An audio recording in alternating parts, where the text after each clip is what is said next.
Good morning. I'm so glad you're here, and I'm glad I'm here. This is one of my favorite places to be.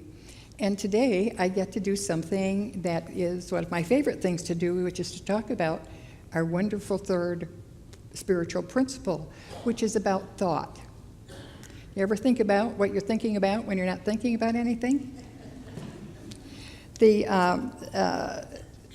As written on our 5 basic principles in our bulletin today, it says number 3 is we create our life experiences through our way of thinking and feeling.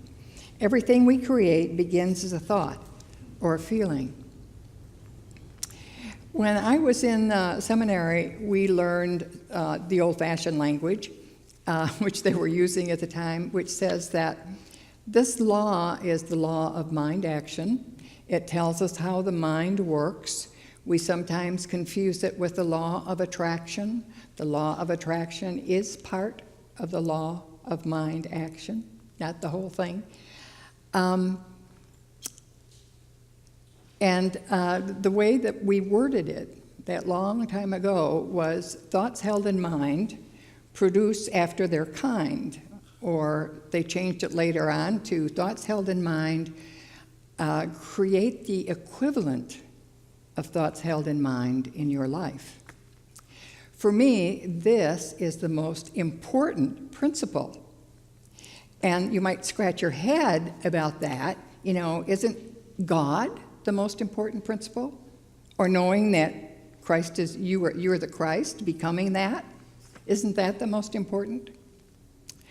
Well, if you haven't ever given God any thought, knowing God being here isn't going to do you much good because you won't pay any attention. It's not a reality to you.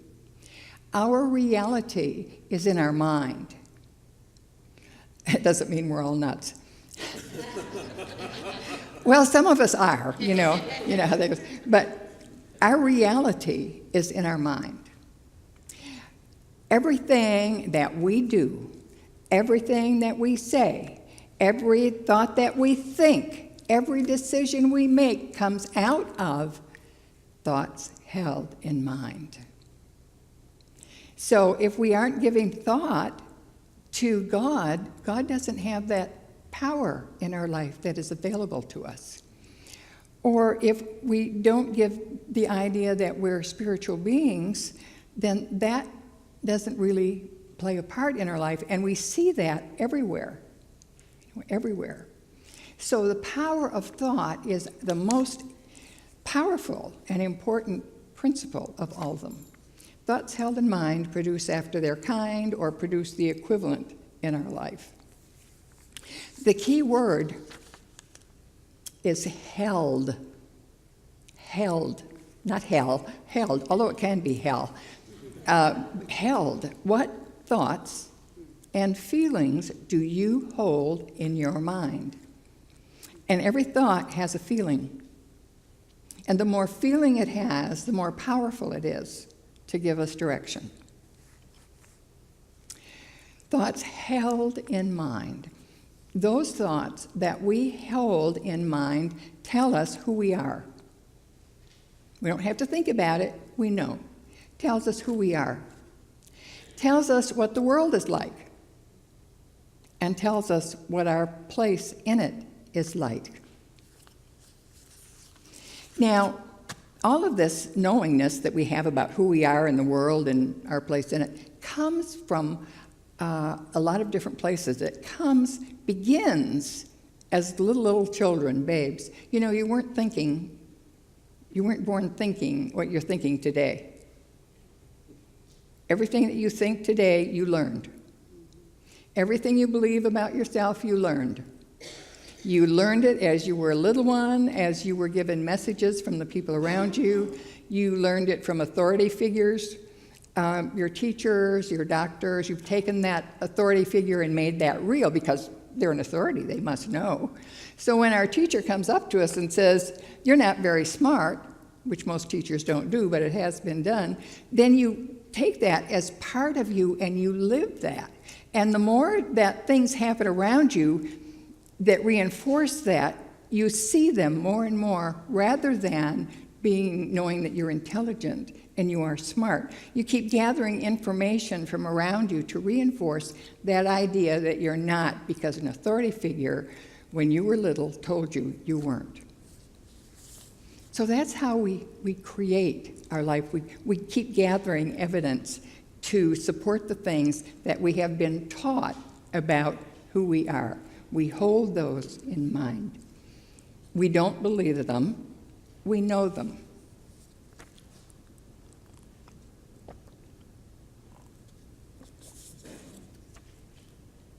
Those things follow us our whole lifetime.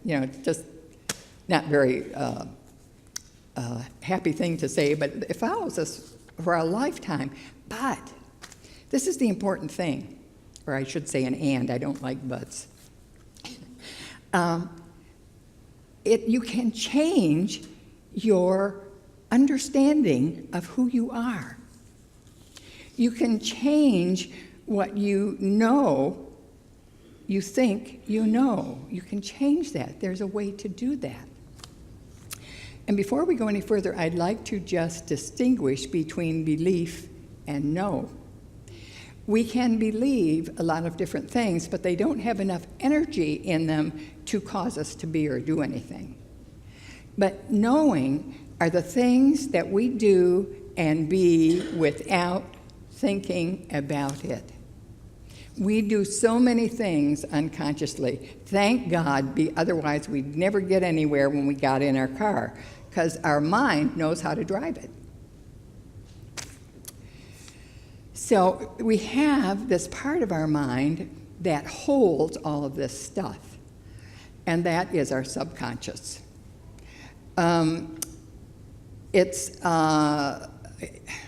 We have three phases of mind. Let me do this. We have three phases of mind. There's the conscious mind.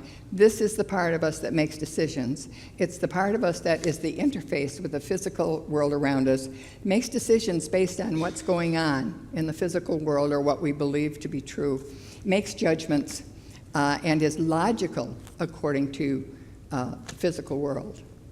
Now, the subconscious is what I call the worker bee, because the job of the subconscious is to take all of our thoughts and all of our feelings, and I see sometimes as the worker bee as a personal assistant, taking all of our thoughts and feelings and filing them where they belong.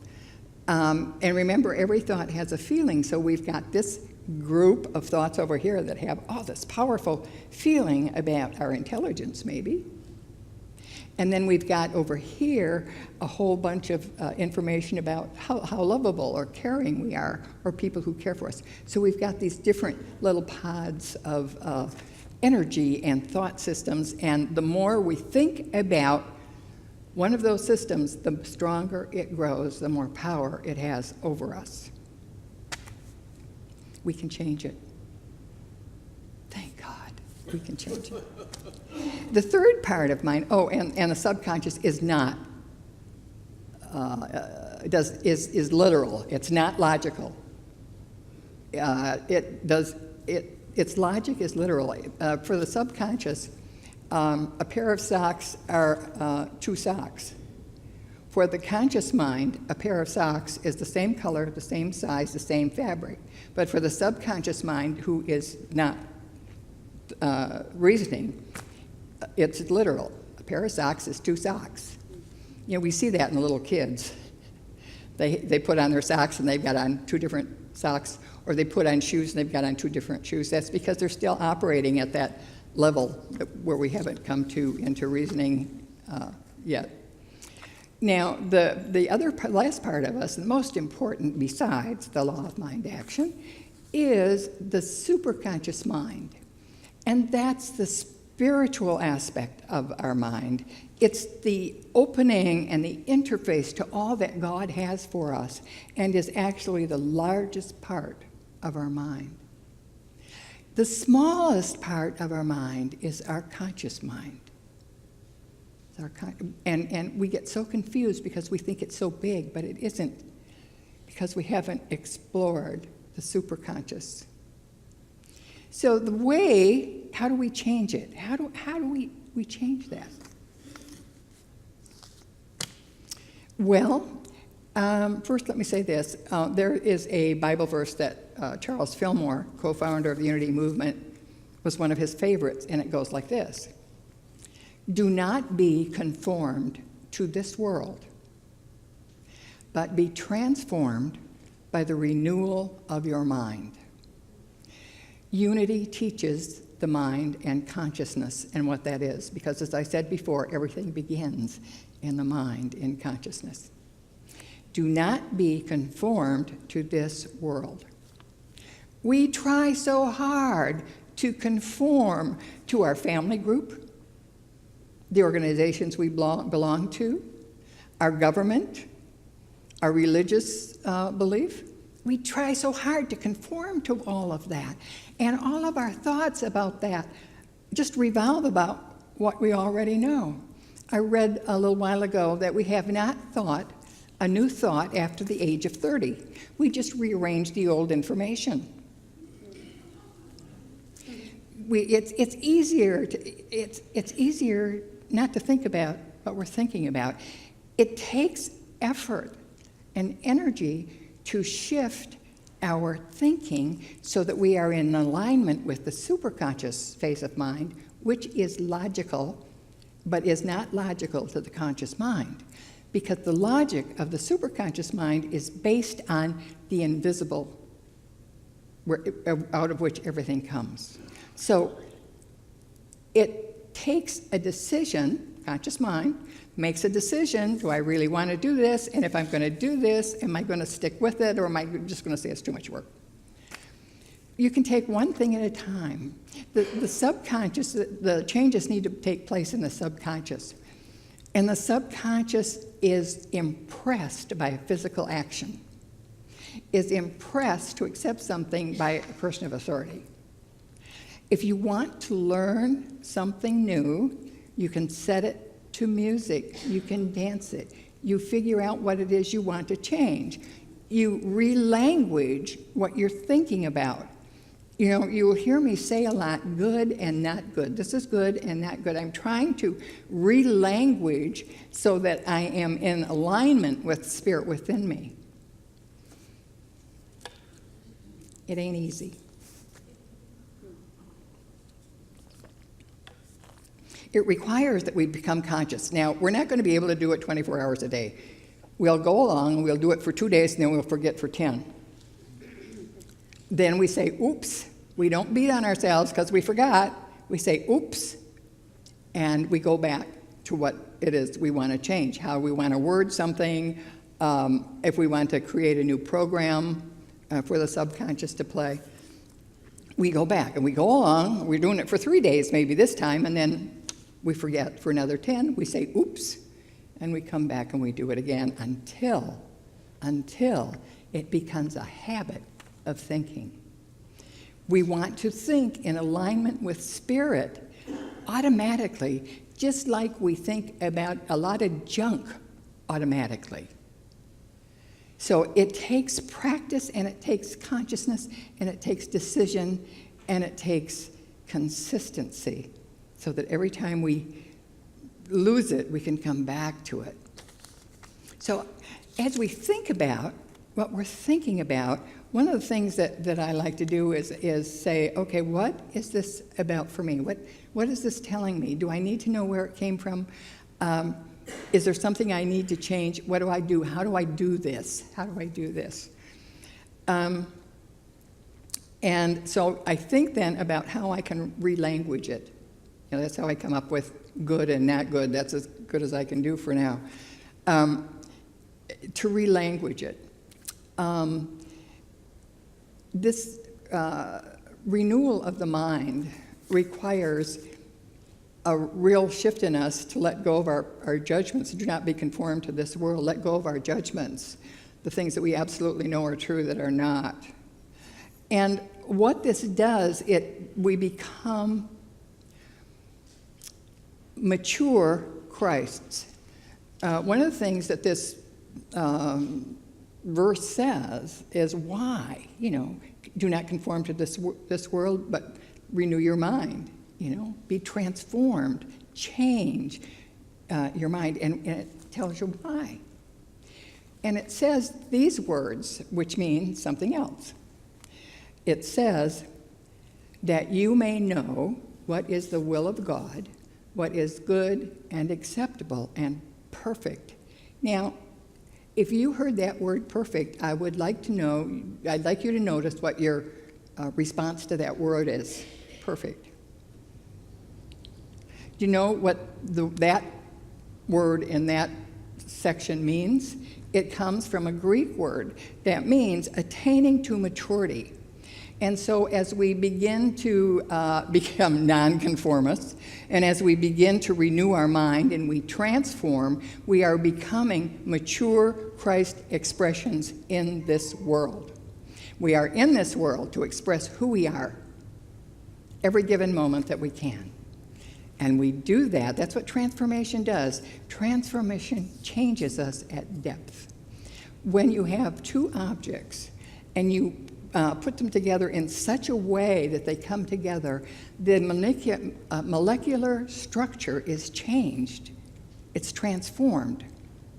And what we want to do is we want to bring this truth, the truth that God is, that we are spiritual beings, that God's desire for us is every good thing.